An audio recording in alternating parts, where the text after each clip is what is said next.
soon to be good afternoon. I want to first of all thank you all for attending the Ankeny Area Chamber of Commerce Legislative Update, hosted by our Government Relations Committee. My name is Rick Herman, and I am a member of the committee, and I'll be serving as today's moderator. The Chamber has hosted the legislative events for over 20 years, and we continue to be fortunate that our elected officials are available to us for this dialogue. We look forward to hearing from Representative Heather Matson, Representative Molly Buck, Representative Bill Gustav, and Senator Michael Boozlo.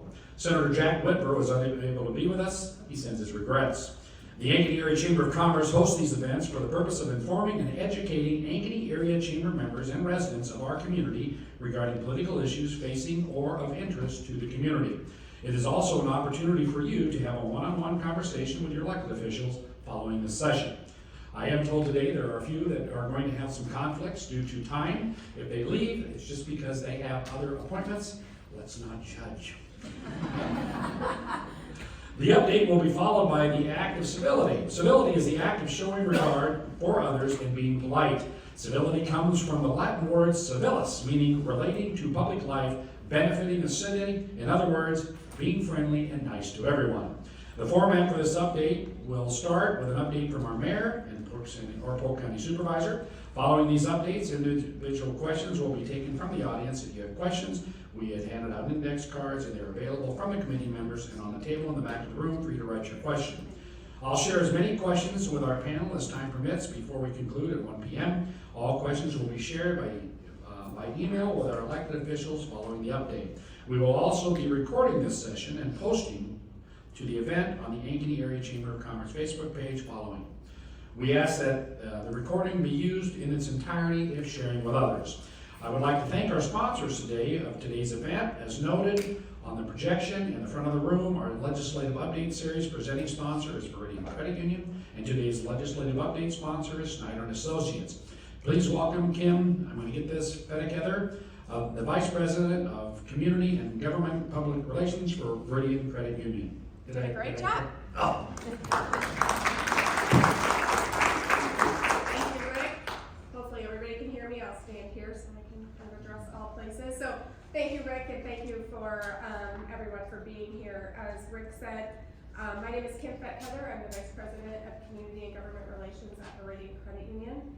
And we, Viridian, are happy to be the 2024 Legislative Update Series sponsor this year. So thank you. This is our 5th or 6th year that we've done this, so we appreciate the opportunity. As a credit union, Viridian, we are a not-for-profit cooperative financial that we are owned by the people who use our products and services. We're led by a board of directors that are democratically elected by our members. We are based in Waterloo, but we have been here in Ankeny, proudly serving Ankeny residents since 2004 and continue to grow here in Ankeny. We're grateful for the chance to sponsor this legislative update because we understand that our government and our communities work better when we can hear all of the perspectives and participate. So thank you for the Chamber for hosting this, and to our elected officials for being here today and sharing with us what is going on in Des Moines. And thank all of you for participating in this democratic process. Thank you.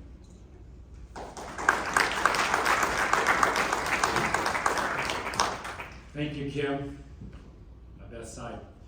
Now I would like to invite Mayor Mark Holm to the podium for a brief update on the city of Ankeny. I was just going to mess with you and just talk back here. So, different perspective. You got to look back as opposed to forward. So, thank you everyone for the opportunity. I keep my remarks very brief. It's another beautiful day in the city of Ankeny, as it always is. We should be blessed in the city we live in and all the amenities that we're able to that the community affords us. We're currently, as most government agencies right now, working on our budget. Continue to work through our future 5-year plan. Some exciting things you'll see this year will be a water tower starting to be constructed up on 36th Street. Future service our needs. We took that water tower, we took our federal COVID money, and one of the allowances of that was to put it into water infrastructure. So essentially, rather than putting it into something, a long-term program or creating something new, we took that money and put it into saving you guys money on your taxes, not having to pay for that. We'll pay for that $6+ million worth of it. So one of the uses there exciting, and of course, we continue to have park development. The camp, investing in continued redevelopment of Uptown. Our new parking is open. We continue to look at ways to improve the Uptown. You see where we're at down here. It's another collaborative experience with the city of Ankeny and the DRA Master Builders. Parade Trail is extremely close to being done. One of the last buildings is up and running. We continue to work on a very fiscally conservative budget. Our main priority is to keep your taxes low, provide a government that provides you the services. We're looking at one of my big priorities when I became mayor was I wanted SROs in the middle schools. I'm anticipating, I really anticipate with strong emphasis this year, fiscal year 25, we're gonna see at least an allocation for an SRO in our middle school. And maybe one, eventually we're gonna need 3, but we need to get protection to the children in middle schools where the hormones and behaviors start to become a little more erratic. Our SRO program in the high school is very popular. If you've attended some basketball games, when our officers come in and announce, the crowd goes wild, including the kids. So it's a positive experience for young children to have interaction with a police officer in a positive experience. A high priority to me is get those SROs in middle school. And finally, because I'm such a DOT man, that I gotta talk a little about road construction. I said for the last 2 years at this event, if you thought last year was bad, wait till this year. Guess what? This year, or this construction season is not gonna be as bad as last. There's gonna be a lot of construction, but it won't be as intrusive to your life. We're a growing city. We have a lot of infrastructure needs. We have a lot of catching up to do because we never envisioned ourselves being a path to 120,000 people. We believe right now we're at 75. We're doing a special census that'll help us get more road tax use money and stuff of that nature, and continue to marketing wise when we look at corporations that want to come to town. It's always helpful to have up-to-date census data, and so we can capture those bigger businesses that I constantly hear from people about what they're wanting. But back to the DOT thing, this will be it. Ankeny construction is going to be busy this year, but I do want to throw the red flag down. DOT is coming with a project that will redo Ankeny Boulevard from 18th Street all the way down to Peterson. Now they're going to break that up in 2 years, or 2 projects I should say. 18th Street to 1st Street will be first. There'll be some median improvements, but a lot of the DOT's projects are going to be dealing with access control and more median south of 1st. That's going to be a problem. Let me know. I'll give you the DOT people to talk to. But that's just a quick update from the city, and happy to answer any questions you may have. All right. Thank you, Mark. I do have some mileage to turn in for 2023 for going the extra miles to get to St. Luke's Church. Mary's working on that right now. I'll put that on the list. Thank you so much. Needless to say, Ankeny community continues to grow, and we're blessed with great leadership. We appreciate you being here. Polk County Supervisor Steve Van Ord had a board meeting and couldn't be here today, but he plans on being with us in the future. So we now start with opening remarks for a few minutes. I'm going to go right to left this time. So Molly, if you'd like to start, thank you so much. Hi, I'm Molly Buck, and I am the representative from mainly North Ankeny. Kind of zigzags all over. Thank you to Viridian and Snyder for putting this event on. I'm on my 2nd year in the legislature and in the House, and enjoying it very much. I'm on the Education Committee, which has been very busy this year. I'm also on Environmental Protection, which has not been very busy this year, but we did just pass a raccoon bounty, so if anybody's interested in that, ask me later. I'm also on Economic Growth and Technology. We're doing a lot of learning right now in technology about AI and ways that we can work on policy regarding artificial intelligence. And so we've just been really busy in education. Thanks, Rick, and thank you, Melissa, and the Ankeny Chamber for hosting us, as well as Viridian Credit Union and Snyder and Associates for sponsoring. You know, it obviously takes those groups to make this possible, and it's not lost on me how important these meetings are for us to connect with you. We're back again, so I'll remind folks of the committees that I serve on. It's my 2nd year in the Senate after finishing John Landon's term in the Iowa House on the north side of Ankeny. I'm I'm the vice chair of commerce in the Senate. You know, half the people, same amount of work, so we have a lot of committees compared to our House colleagues. So I'm the vice chair of commerce. I serve on Ways and Means, state government, transportation, technology, judiciary. I'm the vice chair of the transportation infrastructure and capital budget. And I'm also on the administrative rules review committee, which is just as fun as it sounds.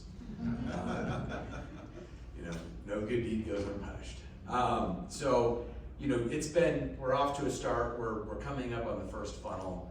But my priorities, and I think the priorities that we have in the Senate and that were laid out by the majority leader as we began session and remain true today, you know, we're living in a time where literally everything seems to cost more than it used to.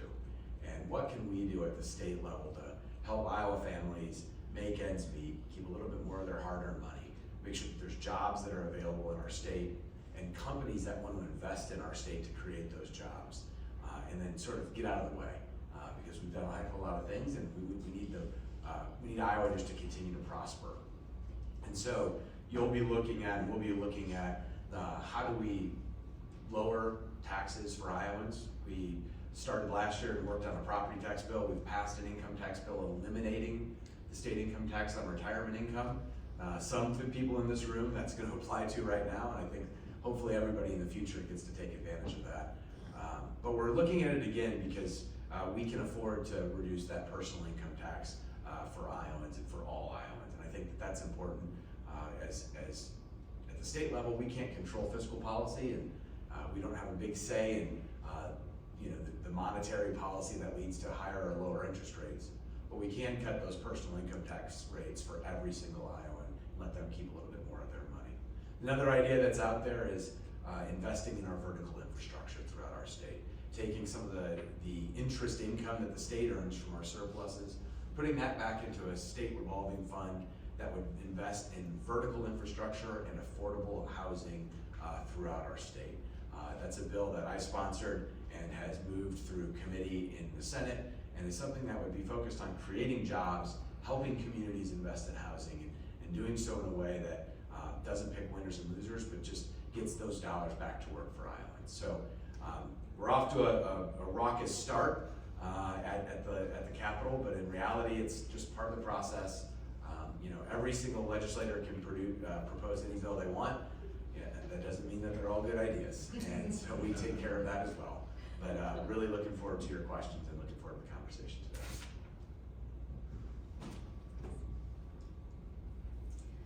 Well, good afternoon, everybody. My name is Heather Matson. I'm state rep for House District 42, which is most of the south side of Ankeny, but not all of it, and part of the northwest corner of Ankeny. I'm thrilled to be here and serving in my 4th year in the legislature. And just as a reminder of my committees, they are education, state government, health and human services, appropriations. I'm the ranking member of the Economic Development Budget Subcommittee, and I'm also on administration and rules. So no shortage of things for me to do every single day at the Capitol, especially with really busy committees. So a couple things, yes, it has definitely gotten off to a raucous start. There's a lot moving through, and with next week being the first funnel, the last few weeks have been really crazy, and next week definitely will be, as well, as we are dealing with multiple subcommittees every single day. I want to highlight a couple things. One, I really appreciate Senator Buslow talking about the importance of lowering costs, because that is something that we really need to be thinking about a lot more in the state, and thinking about all of the different ways that we can actually do that, and what does it really mean to be helping everyday Iowans, and what's going to be the most effective way to do so. And I will, not necessarily to speak for Representative Buck, but I know she co-sponsored these bills with me, so I would just be fine with it too. I'm really excited about the slate of bills that Iowa House Democrats have introduced as part of our People Over Politics proposals, specifically for lowering costs for Iowans. So just a couple of those so far this year are related to childcare. Last year, we passed in the legislature a great bill to start a pilot project for childcare workers to receive free childcare for their own kids, to hopefully get more folks into the profession. That has has made such a huge difference, and we have heard from so many childcare providers that were thinking about leaving their jobs because they were not gonna be able to afford it, and now that their kids are getting that care, they can stay in. So I would certainly love it if we can make that pilot project a real thing moving forward and beyond that. We have proposed using ARPA dollars, American Rescue Plan dollars, to eliminate the wait list for a number of the Medicaid waivers.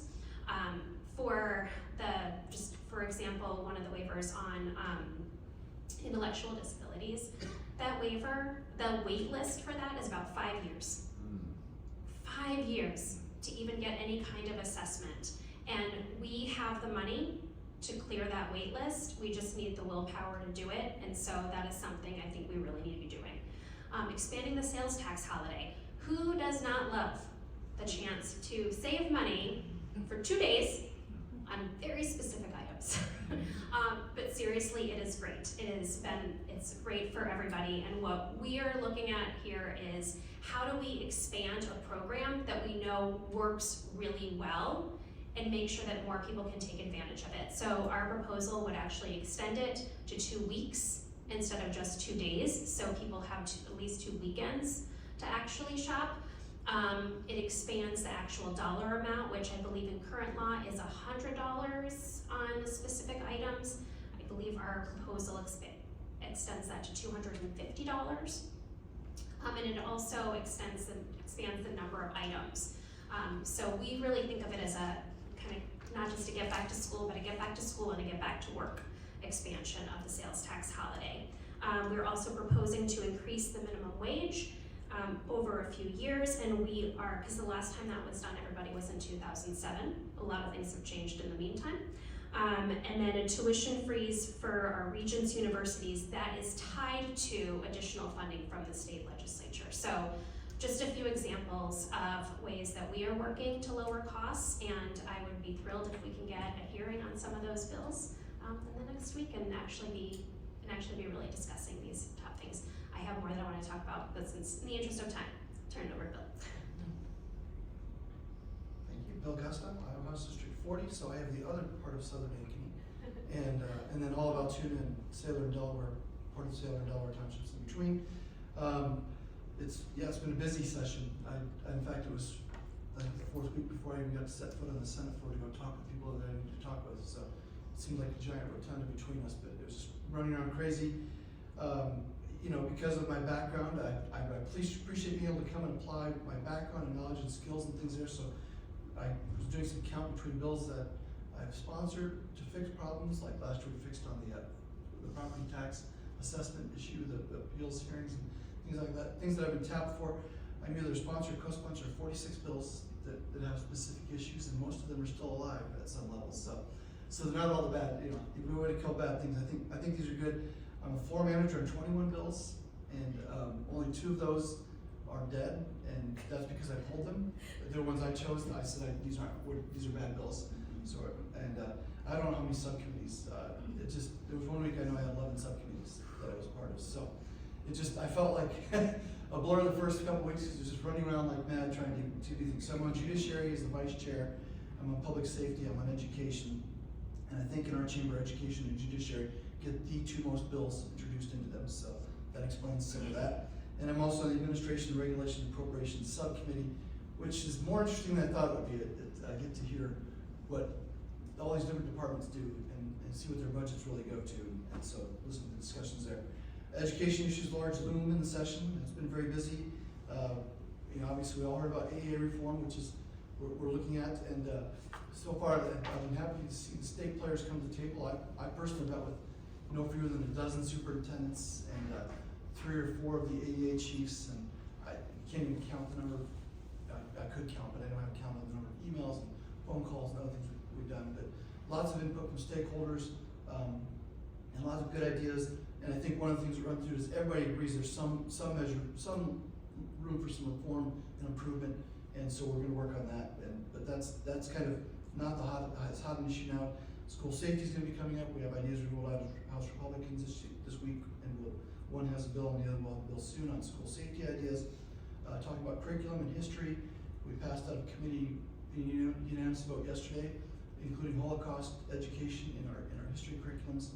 Seeing that obviously that it's an amazing number of percentage of Gen Z and millennials who don't even know that there were 6 million Jews killed in the Holocaust and don't even know the basic facts of these sorts of things. So that's something that got bipartisan and unanimous support of the committee.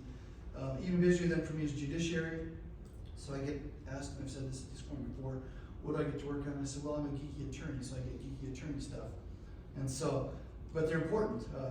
You can do remote notarization in the state now, partly because I helped get a bill written that can do that sort of thing. You can do I'm working on a bill formatting about privacy of mugshot photos, so that if you get arrested, you're not shamed on the internet until you're convicted or plead guilty or you're a threat. Adding looting as a crime. We don't have that in our criminal code, so we're going to add that with penalties. Protecting charities from companies trying to hold on to money when they're supposed to get it. That passed unanimously through the subcommittee this week. It'll pass unanimously through the committee for the 2nd year in a row. And then we'll get it taken up in the House. I get some trust code updates. That I really geeked out on. That was a short bill with a long subcommittee to get into trust code stuff. That's right up my alley. Shared parenting. That's been an issue that's been fought over there. I think we're going to get that settled. We're bringing parties together that wouldn't talk to each other before. So I'm helping bring parties together. And then one that's probably been up there since Carmen Bolt, almost since she was in the legislature, guardianship and conservatorship. That's been a fight for at least 7 years up there. And I think we're going to hear the end of that this year, because we have all the parties. I think I've literally kept track for a while. I stopped keeping track of about 70 hours I put into this bill, and 17 stakeholder organizations. So we got everybody on board, and we're going to pass that this next week in committee.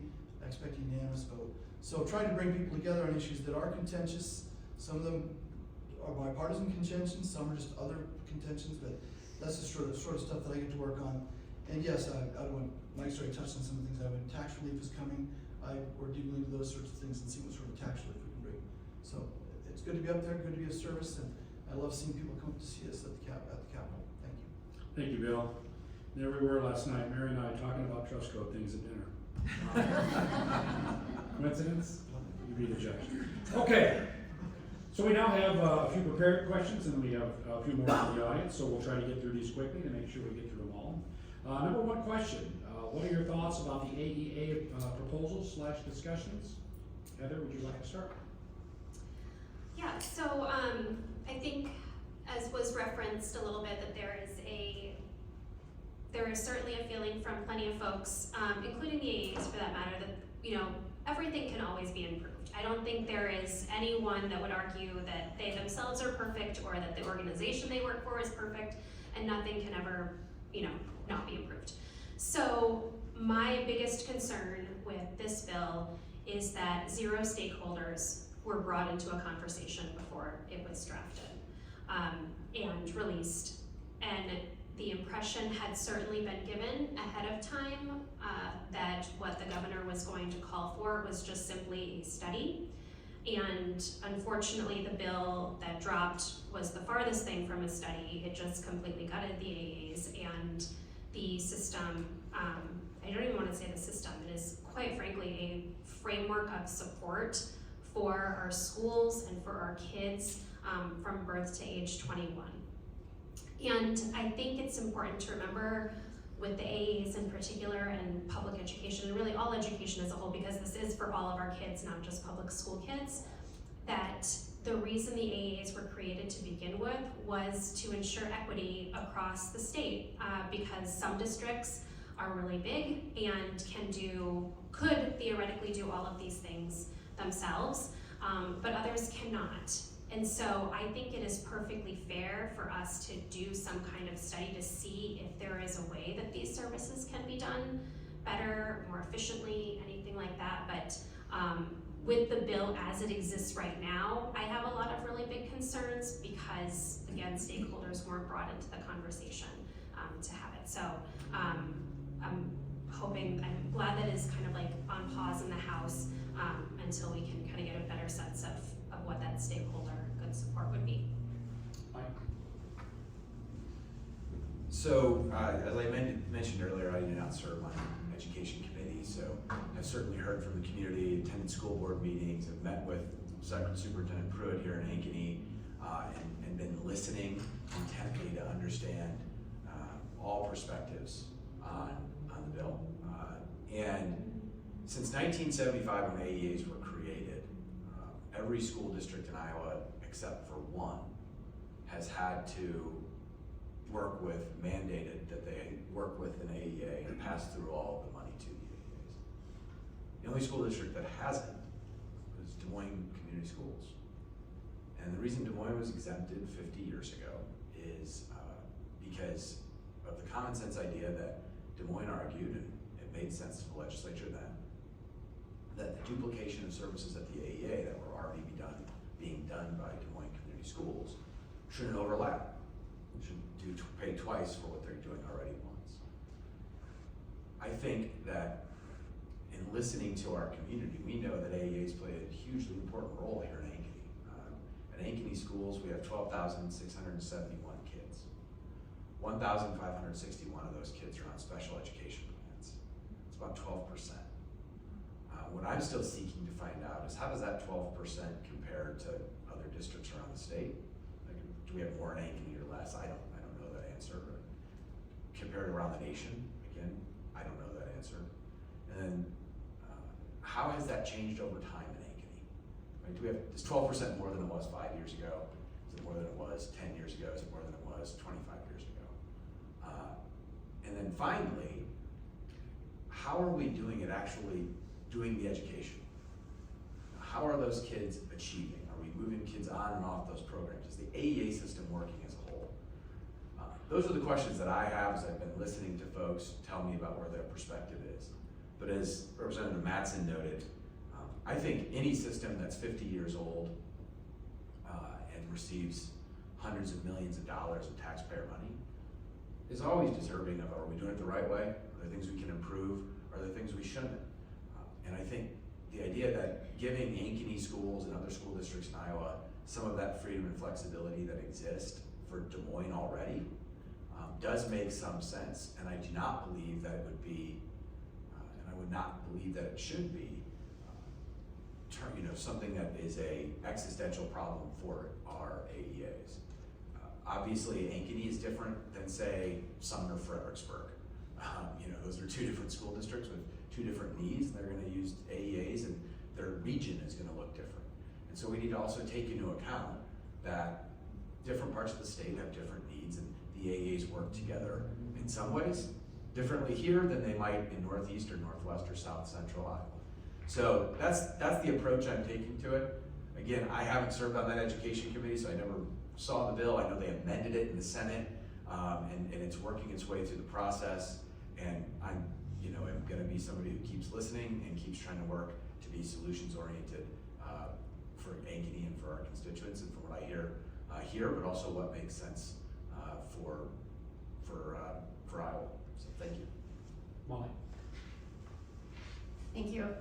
I have a unique position, I think, being an educator here in Ankeny, and I've also been an educator in the Des Moines school system. And yes, Des Moines is able to take care of a lot of those services in-house, but Des Moines also turns some of those dollars over to the AEs and uses some of their systems as well. So the AEA has three main, legs to its stool. The one that has been focused on the most is special education. And that is where the majority of dollars for the AEAs get spent, is in that special education bucket as it should be. And I think that when this focus started coming together, the focus was on special education and the fact that our scores were lower than other scores around the country. And so there needed to be a look at that. I think one thing that a lot of people who might not be in education don't understand is that once a student is in special education does not mean that is where they stay. I'm proud to say that this year in my 4th grade classroom, I'm looking at exiting 2 students right now from special ed. So what does that mean? Well, that means those kids who have met their goals and moved on aren't tested in that system. And so, yes, test scores of students in special ed tend to look lower because we do exit students out of special ed and then they're not in that testing pool anymore, if that makes sense. That being said, I do agree with what both Senator Buslow and Representative Madsen said. Every system is deserving of a look. How could we run leaner? Are there ways we could run leaner? Are there ways we could return some local control to the Ankeny School District, to other school districts in Iowa?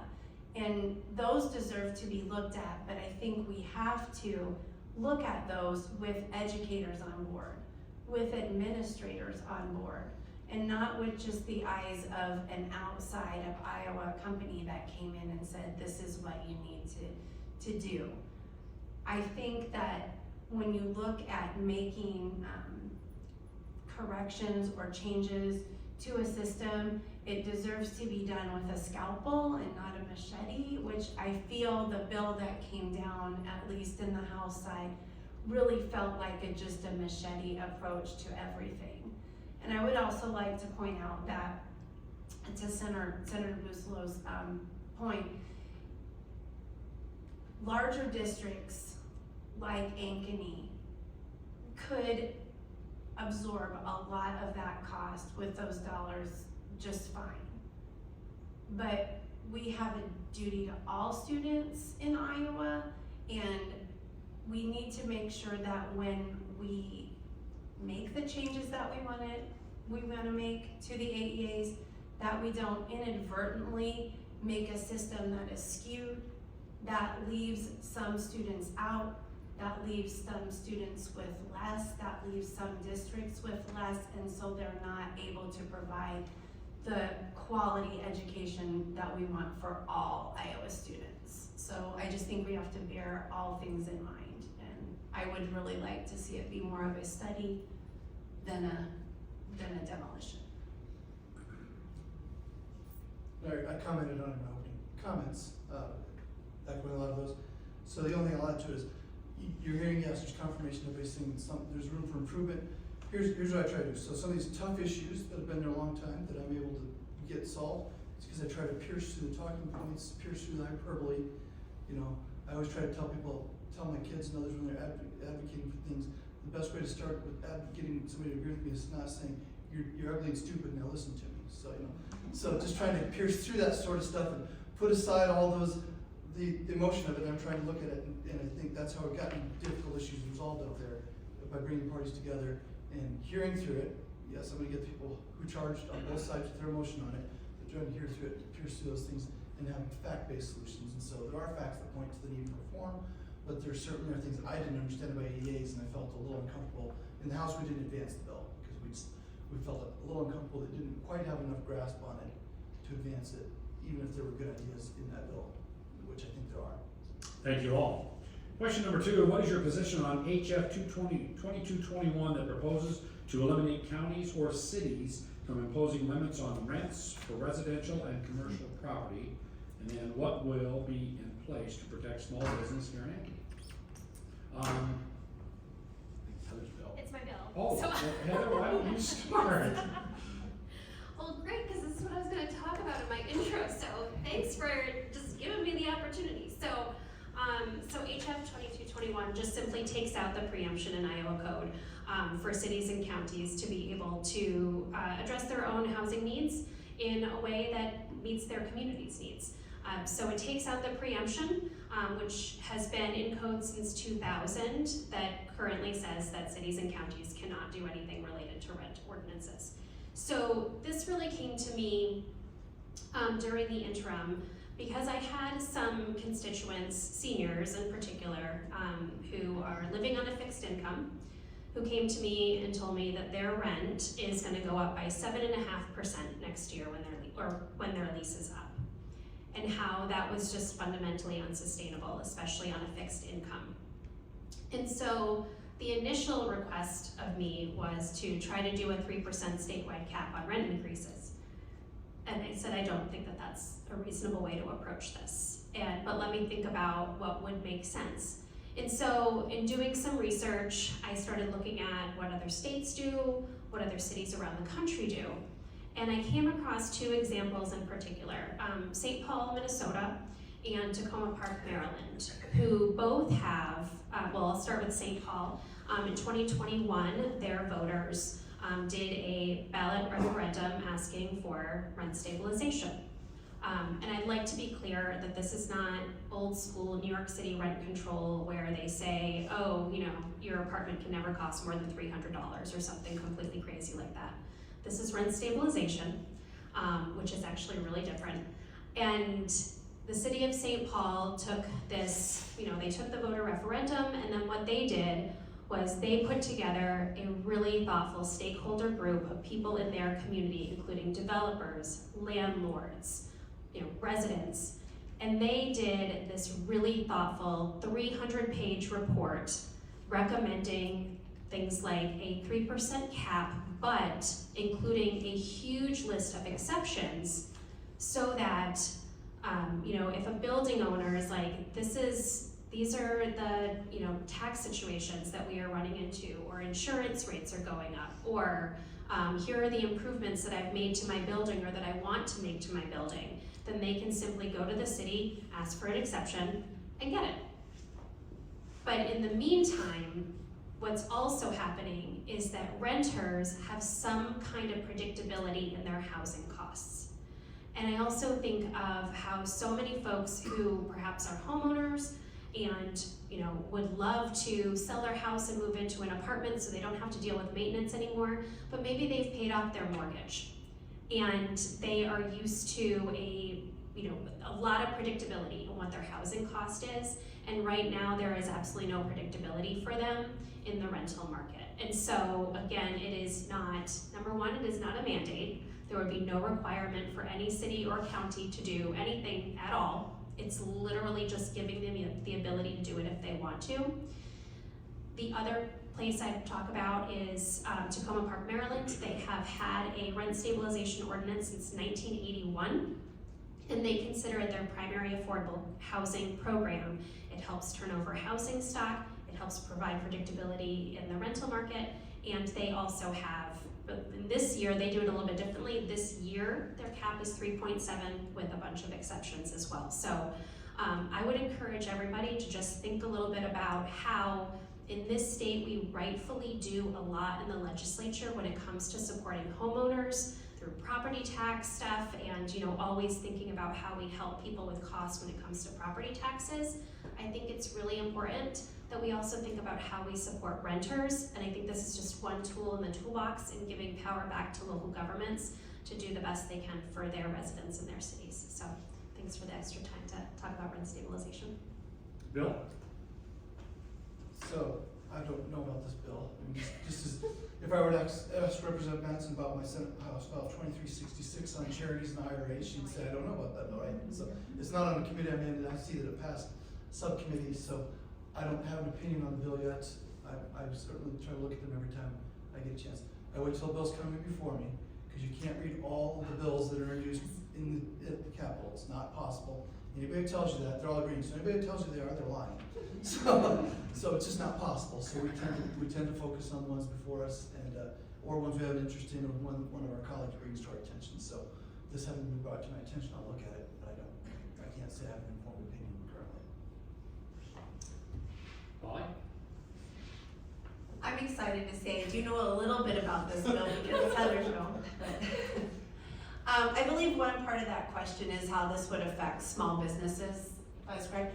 And so I just wanted to touch a little bit on that. So a lot of times our small businesses are hiring people who are just getting started in life, college kids, those type of people who really would benefit from this. And I think that one of the things that I know, because I have a child who is living in this town and paying rent, is that it is an unstable sometimes and a hard thing to predict.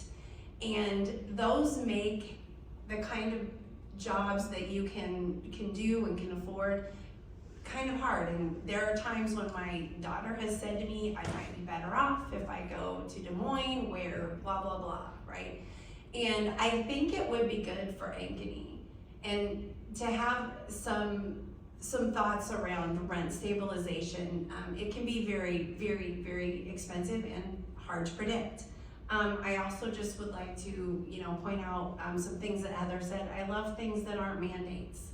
I really do, and I also like that there's some local control in this. It's not you have to or you shall, so.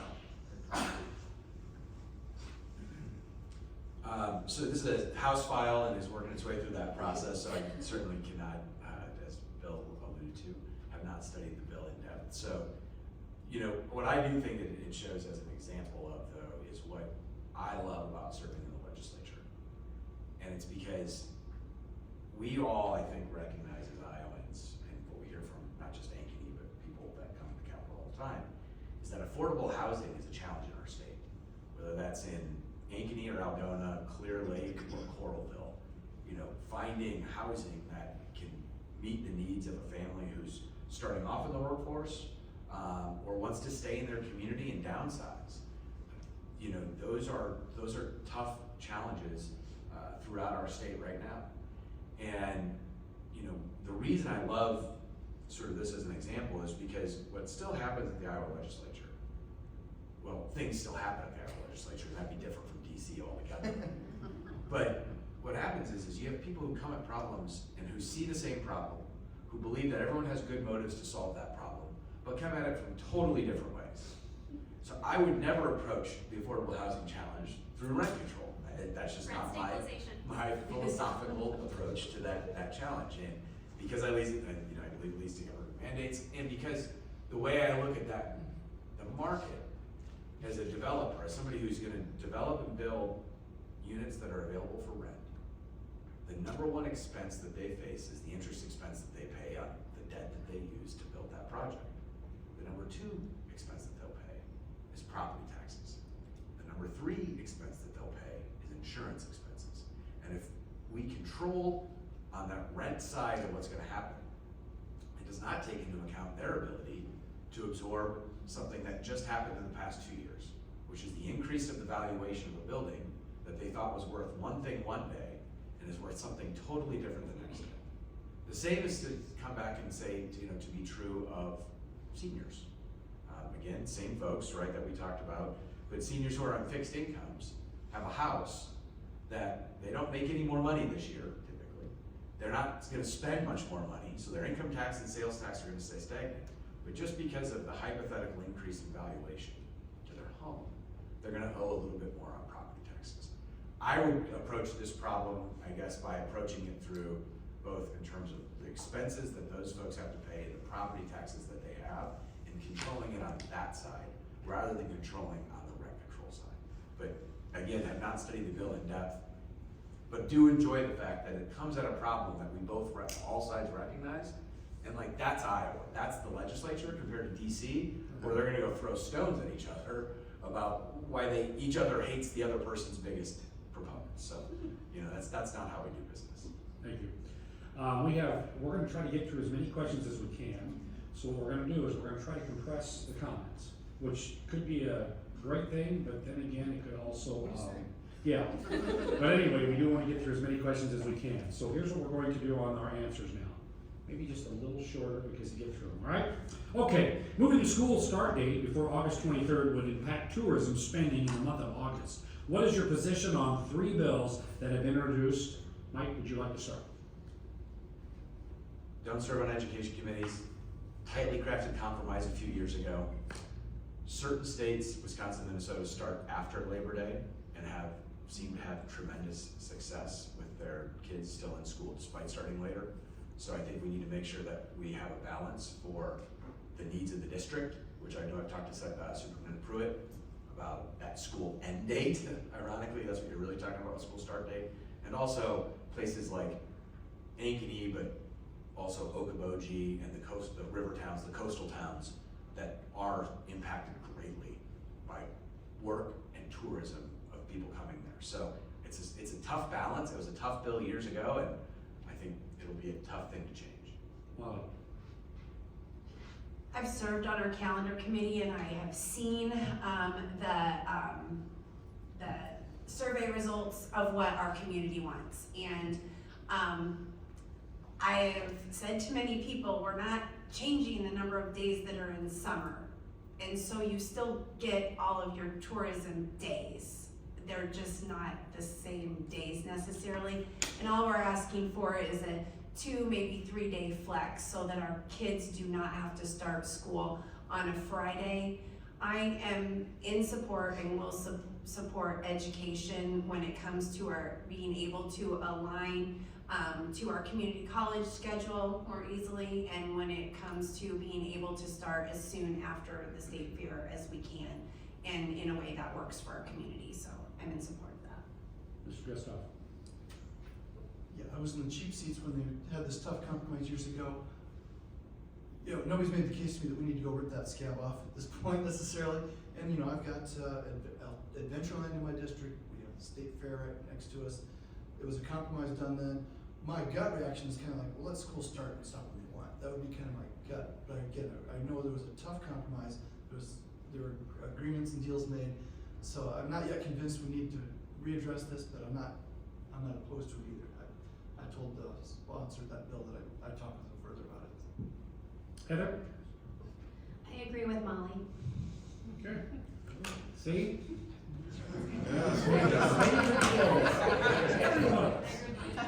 With great power comes great responsibility. Okay, what are your thoughts on the credit union modernization bill? Molly, we'll start with you. I will be honest with you, I am not on that committee, so I honestly do not know what the modernization bill calls for, and I will leave that up to someone who is way more familiar with that bill to comment. Bill. I think this one's in the Senate. It's a House bill that got sent over to the Senate, and we spoke about this at one of these last year. And there were 2 issues that I talked with the credit unions about that made me a no. I was one of 3 no's on the House floor on this bill, not because I was opposed to the bill, but on particular issues. So they're going to allow payment to board members, but it's unlimited, which is out of step with other credit unions in other states. It's not just a step away and letting you it, but it's out of step with others. And then the amount of assets they can have under investment there, I think even the credit unions folks have admitted to me that yes, that was not intended to give them more ability to put more of their assets at risk than banks can. So I have 2 issues with that bill, but I don't know if it's going to come back from the Senate. Heather. Thanks. When you first asked the question, I was just assuming it was a new bill, and I was like, oh, there's another one. So yes, I supported it last year in the House. Sorry, and I guess we'll see what happens. I was thinking it was a new bill as well. So. Yeah, exactly. So okay. Mike. So it's in the Senate. We've worked on it. There are challenges in the Senate that are along the lines of what Bill mentioned around what is the appropriate board compensation for nonprofit entities, but that are still not charity entities and frankly manage billions of dollars today. There's also questions around expanding investment authority, for financial institutions as we hear of trouble in the financial waters and the investing. There's obviously common sense parts of that bill. One of those being right now, if you're a member of a credit union and let's say you're a bad actor, you do something that you shouldn't do, and the credit union doesn't want you to be there anymore, right now they can't expel you.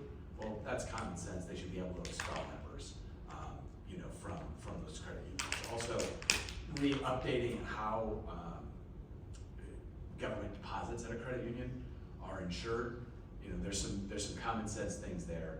I'm hopeful that something will get done because I think it's important that we keep that code up to date with how credit unions operate, but it's just part of the legislative process, and I think right now we're working through that. Fantastic. Did we get everybody on that? I'm sorry.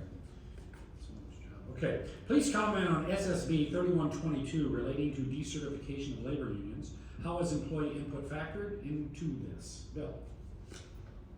Senate bill, I've not looked at it. I know a little bit, but very little about it, and I think it's just trying to correct something that was an oversight when Chapter 20 was looked at. That's my understanding of it.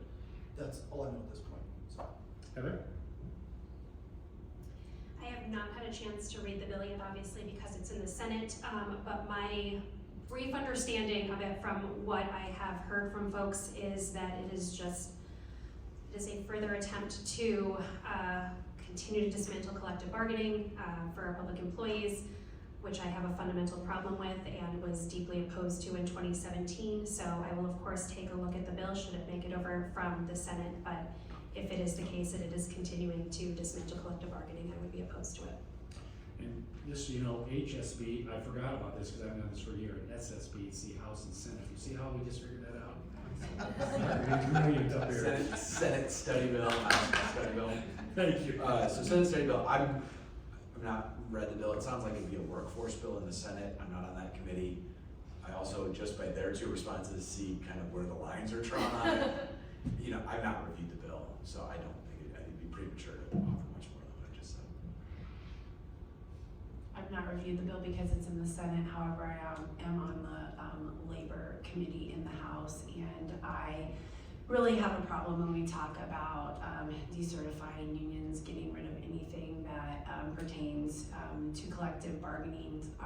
Workers' rights were really eroded in 2017 when collective bargaining with Chapter 20 was dismantled, and I would fight against anything that would be further dismantling workers' rights. Thank you. Yes, go ahead. I don't think it's just about decertifying. I think it offers decertification if the unions don't report the numbers. And again, I don't know enough about it, but their numbers not being reported to members, and then so that's what I think the decertification, I'm told, is the tooling you can say if you're not going to report the numbers you're supposed to. I haven't seen it. You see the battle lines drawn. We're going to get our take on from the people telling us, which tends to be our parties. So we'll see what the bill looks like.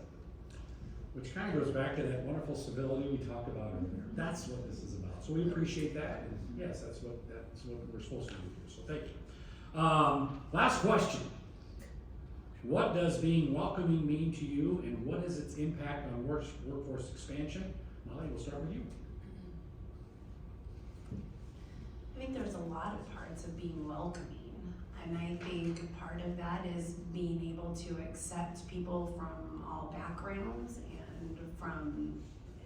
from where they are in their lived experience. And I think that part of being a welcoming community is being able to open our arms to people of all backgrounds, and to be able to provide them with a variety of services, a variety of housing options, and if we're talking about Ankeny, I think we do that. I think we do a beautiful job of being welcoming.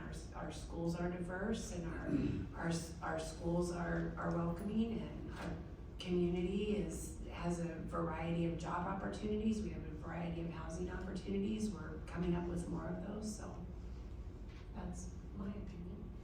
Mike? I think welcoming means, you know, being open to somebody who's coming in, and to me it also means from a state policy perspective, you know, welcoming people to our state who might not otherwise come here, or making it easier for them to come here. My sister and her husband live in Nevada, and he's retiring from the Air Force here in the next year. He's been in the Air Force for a long time and has a lot of certifications through that. My sister's a nurse.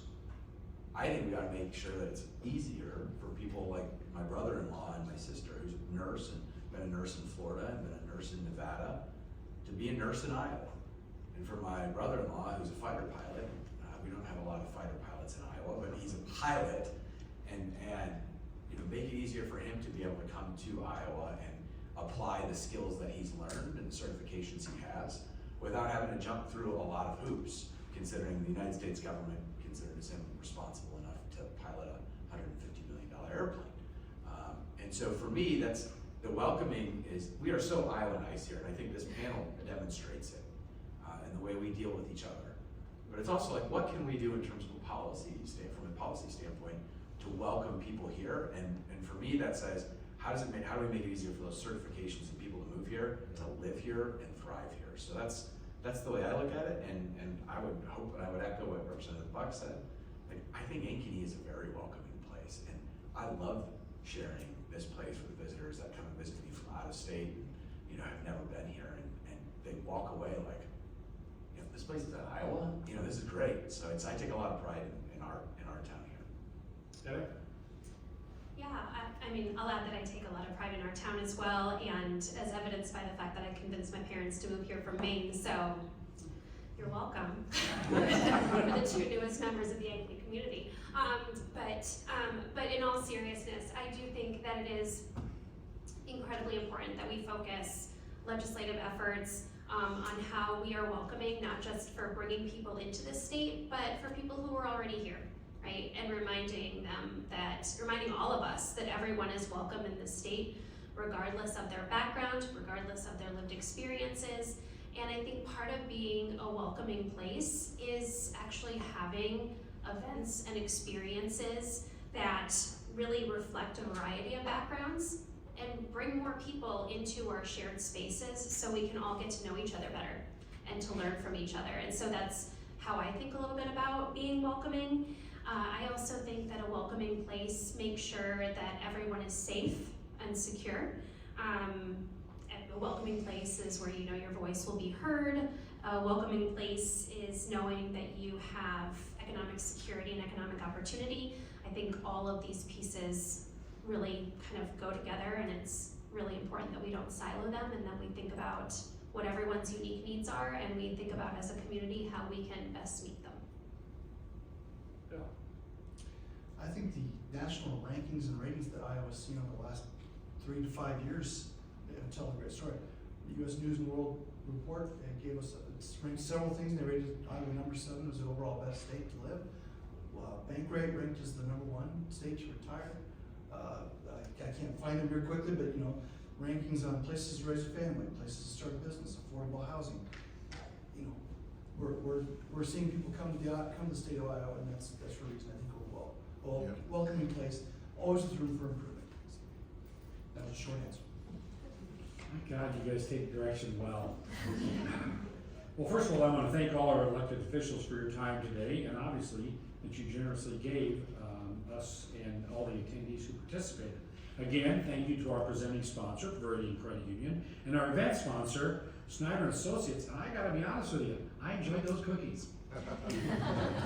Thank you all of you for coming. Now, our next legislative update will be here 1 month from today on March 8th, so if you'd like to put that on your calendar, that is great. We will be here from 12 to 1 with representatives as well. I also want to thank Mayor Mark Holm for being here and his presentation earlier. That was fantastic. I wish you all a great day and look forward to seeing you in March. Thank you so much. Thank you.